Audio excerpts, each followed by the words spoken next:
Alors, nous avons tous probablement des dates marquantes dans notre parcours personnel, des dates importantes, des dates qui marquent un avant et un après ou qui vous ont profondément marqué. Vous avez vécu quelque chose de particulier.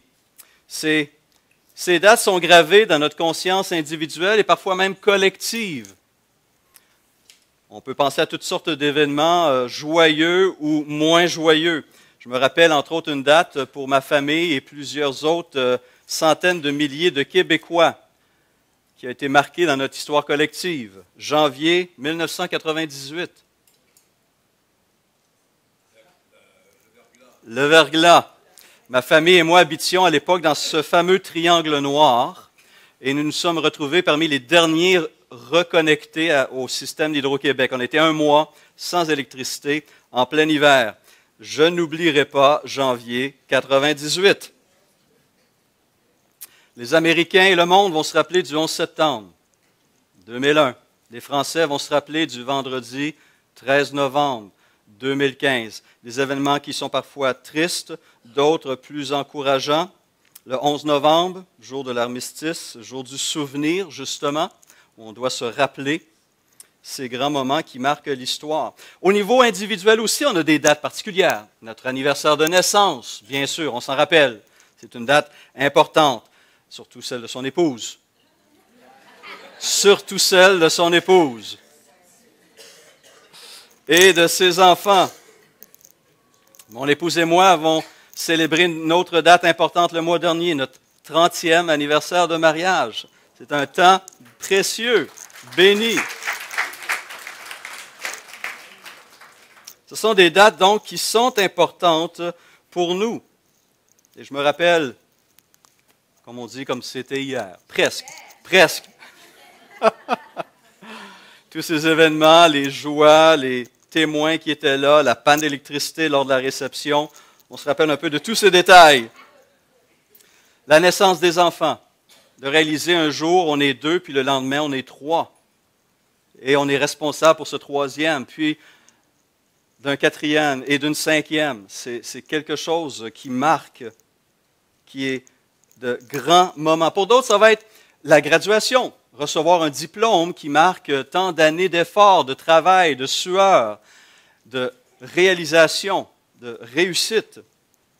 Pour d'autres, ça peut être lorsqu'ils sont devenus citoyens du Canada ou d'un autre pays, ou lorsqu'on a prêté serment lors d'un événement important, par exemple lorsqu'on rentre dans l'armée ou lorsqu'on se met à servir nos concitoyens en tant que députés.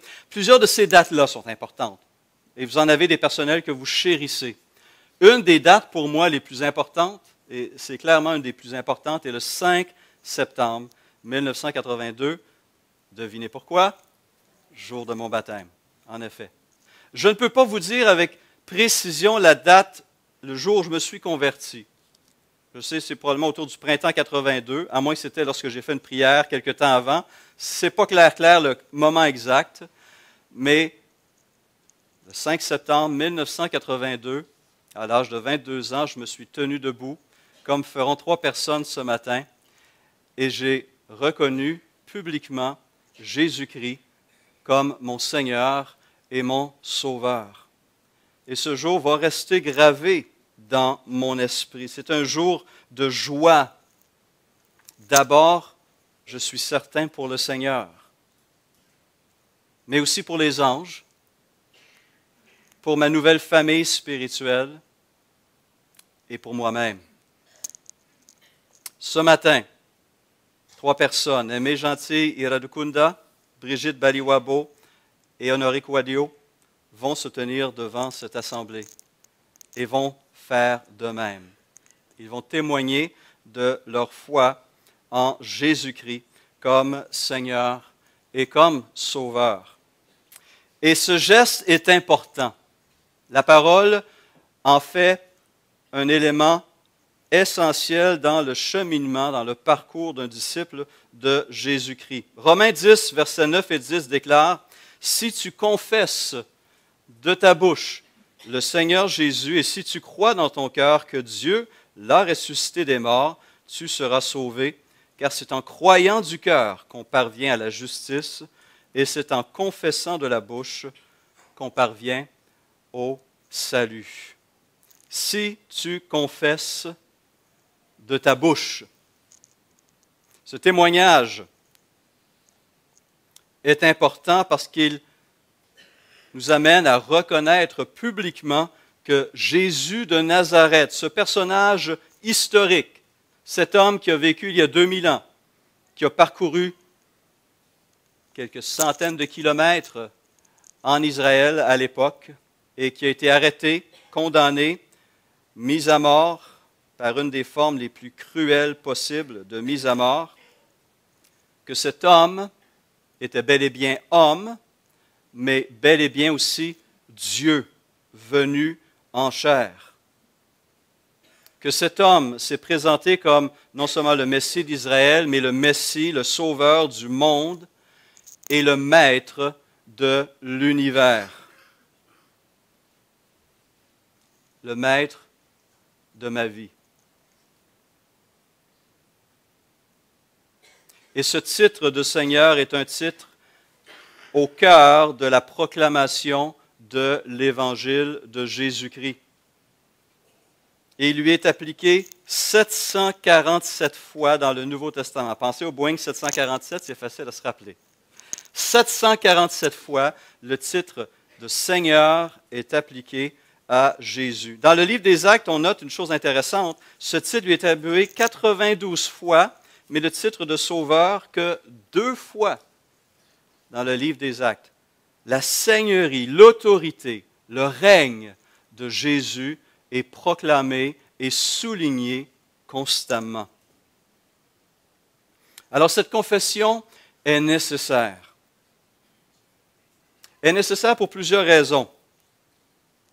Philippiens 2,10 déclare qu'un jour, au nom de Jésus, tout genou fléchira dans les cieux, sur la terre et sous la terre, et toute langue confessera que Jésus est Seigneur, et regardez ce qu'il ajoute, à la gloire de Dieu le Père. Cette confession que nous allons entendre ce matin rend gloire à Dieu le Père, plaît à Dieu le Père, élève le Seigneur Jésus. Il est intéressant que le Père aussi a confessé son Fils devant les hommes à 2 reprises lors de son incarnation. D'abord à son baptême.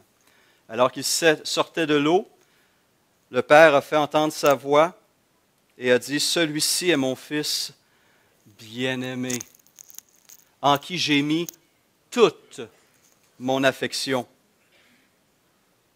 Quelque temps plus tard, lors de sa transfiguration, ces mêmes paroles vont résonner du ciel. « Celui-ci est mon Fils bien-aimé en qui j'ai mis toute mon affection. Écoutez-le. » Écoutez-le. Ça ne veut pas juste dire avoir l'oreille ouverte, ça veut dire obéis. Suis ce qu'il te dit. C'est la voie de la vie. Et se rappelant cet événement de la transfiguration, Pierre était un des 3 privilégiés parmi les apôtres, Pierre, Jacques et Jean, qui a monté sur cette montagne avec Jésus, qui ont été témoins de cette transfiguration. Il dira, quelques décennies plus tard, dans sa 2e lettre, 2 Pierre 1,17, parlant de Jésus, il a reçu de Dieu le Père honneur et gloire. Comment? Quand la gloire magnifique lui fit entendre une voix qui disait « Celui-ci est mon Fils bien-aimé, en qui j'ai mis toute mon affection. » Par la confession publique de notre frère et de nos 2 sœurs, ils vont honorer leur Maître et leur Sauveur. Cette confession témoigne aussi d'une deuxième chose, l'action de Dieu, le Saint-Esprit, dans leur propre vie. En 1 Corinthiens 12,3, il est dit « Personne ne peut dire Jésus est le Seigneur si ce n'est par le Saint-Esprit. » L'apôtre Jean reprendra dans sa première épître au chapitre 4, verset 2, « Reconnaissez ceci l'Esprit de Dieu, tout esprit qui se déclare publiquement pour Jésus-Christ venu en chair est de Dieu. » Cette déclaration, cette confession publique n'est possible que grâce à l'action préalable du Saint-Esprit dans la vie de notre frère, dans la vie de nos sœurs, dans nos propres vies. Si ce n'avait été de l'œuvre du Saint-Esprit, nous ne serions pas ici. Mais de pouvoir se tenir devant cette assemblée avec une conviction claire, transformée et renouvelée, c'est parce que l'Esprit a rendu ces choses possibles. Et de proclamer cette réalité, que Christ est mon Seigneur, c'est grâce à l'œuvre de Dieu et grâce à l'œuvre de l'Esprit. Si ce n'était de cette œuvre, nous serions sans espérance, étrangers aux alliances, sans Dieu. Mais cette confession va faire une troisième chose. Elle va les lier en quelque sorte, les engager publiquement. Et c'est important d'avoir ces moments où on s'engage publiquement. On le fait pour le mariage. Le mariage est aussi un événement extrêmement public. Deux personnes s'engagent l'un envers l'autre, mais devant témoins. Et lorsqu'on a quelque chose d'important dans notre vie, on va le dire. On va s'engager. Nos paroles sont importantes. Nos paroles ont du poids. Elles nous reflètent, elles nous engagent totalement. Et aucune autre parole nous engage autant que de dire que Christ, Jésus-Christ, est mon Seigneur et mon Sauveur. Il n'y a pas d'autre parole plus importante que celle-là.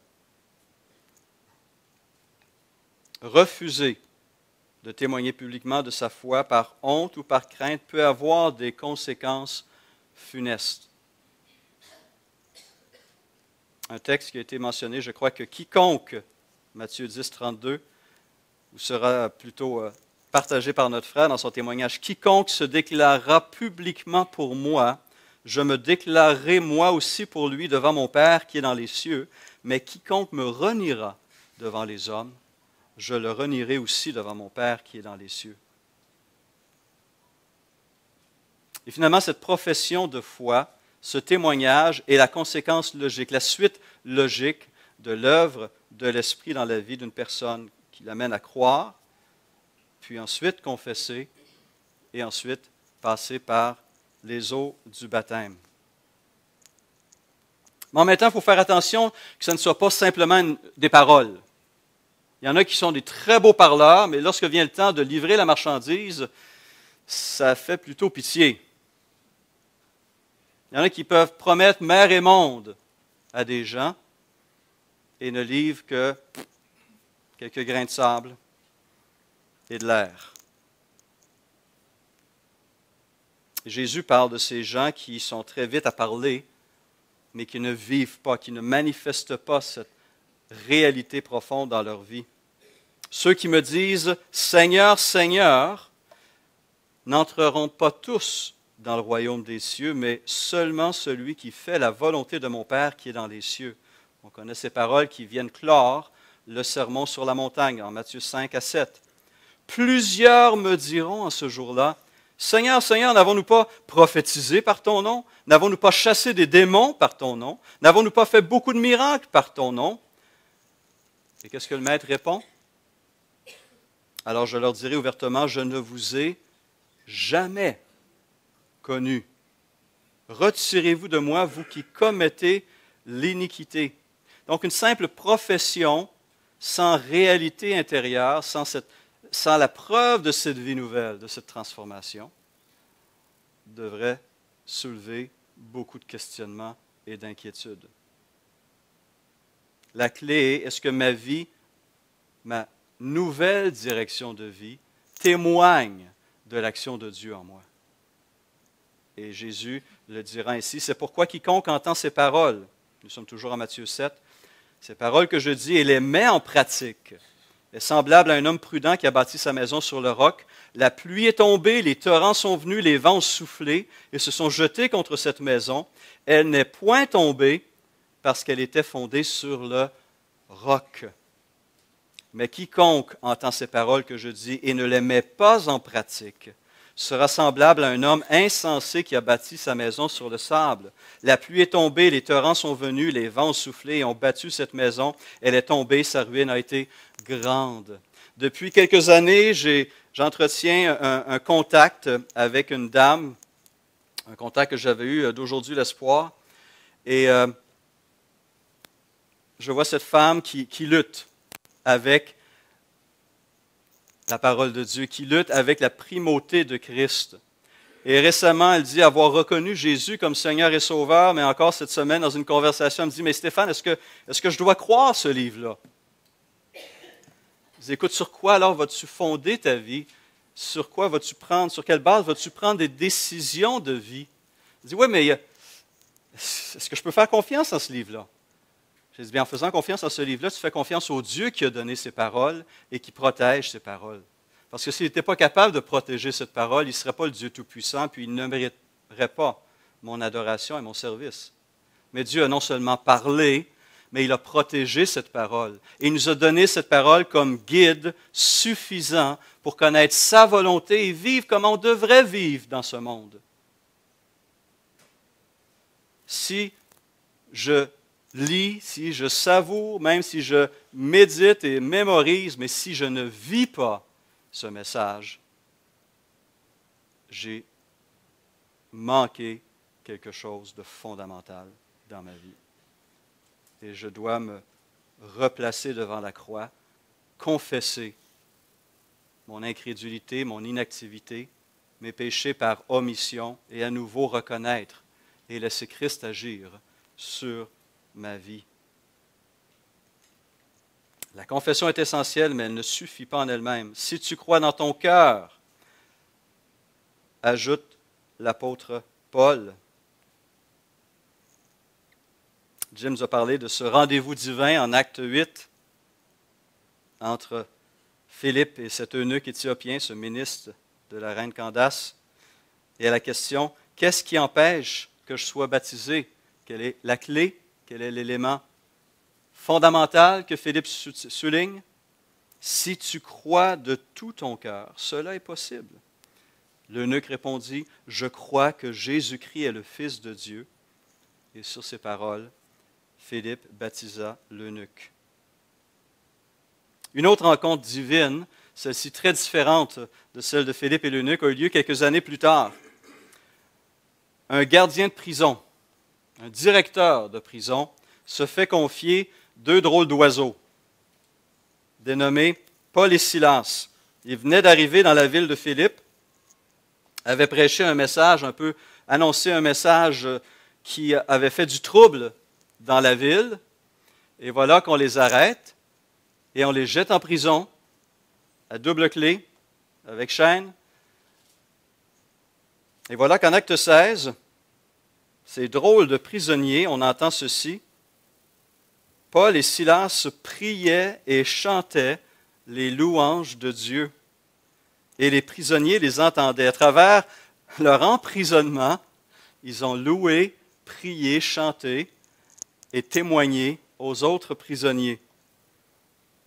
Tout à coup, il se fit un grand tremblement de terre, en sorte que les fondements de la prison furent ébranlés. Au même instant, toutes les portes s'ouvrirent et les liens de tous les prisonniers furent rompus. Le geôlier se réveilla et lorsqu'il vit les portes de la prison ouvertes, il tira son épée et allait se tuer, pensant que les prisonniers s'étaient enfuis. Mais Paul cria d'une voix forte, « Ne te fais point de mal, nous sommes tous ici. » Alors le geôlier, ayant demandé la lumière, entra précipitamment et se jeta, tout tremblant, aux pieds de Paul et de Silas. Il les fit sortir et dit, « Seigneur, que faut-il que je fasse pour être sauvé? » Il venait d'être témoin d'un miracle incroyable. Ces hommes étaient différents. Et il y avait quelque chose de différent qui les animait. Il était conscient qu'il y avait un message important. Que faut-il que je fasse pour être sauvé? Paul et Silas répondirent, « Crois au Seigneur Jésus, et tu seras sauvé, toi et ta famille. » Et ils lui annoncèrent la parole du Seigneur, ainsi qu'à tous ceux qui étaient dans sa maison. Il les prit avec lui, et à cette heure même de la nuit, il lava leurs plaies, et aussitôt il fut baptisé, lui et tous les siens. Les ayant conduits dans son logement, il leur servit à manger, et se réjouit avec toute sa famille de ce qu'ils avaient cru en Dieu. Si tu crois au Seigneur Jésus. La foi est une affaire de cœur autant qu'une affaire de tête. Parce que croire de la tête seulement, on a plein d'historiens qui croient en Jésus de Nazareth. Ils croient que ce personnage est bel et bien un personnage historique. Il n'y a personne qui va nier cette réalité aujourd'hui. C'est un fait reconnu. La question était, qui était cet homme? Et pourquoi a-t-il été mis à mort? Est-ce que c'est à cause de quelque chose qu'il a fait? Non. Non. À cause de quelque chose qu'il a dit sur lui-même. Je suis le Messie. Je suis le Sauveur. Je suis votre Seigneur.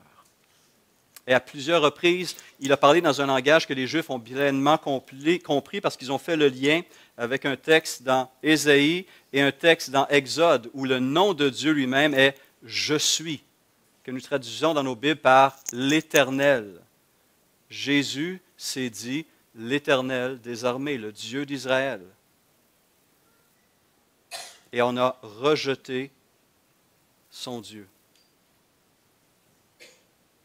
Mais à tous ceux qui l'ont reçu, à ceux qui croient en son nom, il a donné le pouvoir de devenir enfants de Dieu. Jean 1,12. Et nous avons 3 de ces enfants ce matin qui vont témoigner devant vous de cette réalité.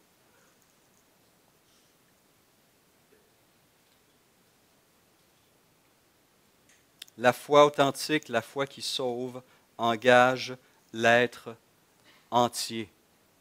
Corps, âme et esprit. A des conséquences morales, religieuses, intellectuelles, émotionnelles, volitionnelles, en rapport avec la volonté. Et c'est pourquoi Paul va critiquer si sévèrement ceux qui disent, mais dont la vie contredit le parler. Cette parole en Tite 1,16 est un exemple. Ils font profession de connaître Dieu, mais ils le renient par leurs œuvres, étant abominables, rebelles et incapables d'aucune bonne œuvre. Jésus ne peut être mon sauveur. Jésus ne peut être votre sauveur s'il n'est pas aussi votre Seigneur. John MacArthur, dans son ouvrage « L'Évangile selon Jésus », écrit ceci. « Il est Seigneur, et ceux qui le rejettent comme Seigneur ne peuvent pas l'utiliser comme sauveur. Tous ceux qui le reçoivent doivent se soumettre à son autorité, car il est simplement absurde de dire que nous recevons Christ si nous rejetons son droit de régner sur nous. Cela ne constitue en fait qu'une vaine tentative de s'accrocher d'une main au péché tout en prenant Jésus de l'autre. Quelle sorte de salut avons-nous si nous sommes encore esclaves du péché? » Fin de la citation. Une confession sans foi serait vaine, ce serait même de l'hypocrisie. Mais de même, une foi sans confession pourrait s'avérer aussi fausse. Notre silence pourrait être l'équivalent d'un reniement. Ce matin, nous entendons le témoignage. Le Seigneur lit les cœurs. Lui, il lit les cœurs, il sait au fond de l'être qu'est-ce qui est là. Mais en tant que communauté, nous recevons ce témoignage de foi, de conversion, de confiance. Et non seulement cette communauté se réjouit à l'écoute de ces témoignages, mais de même les anges, de même le Père, le Fils et le Saint-Esprit. Alors, on a presque tiré au sort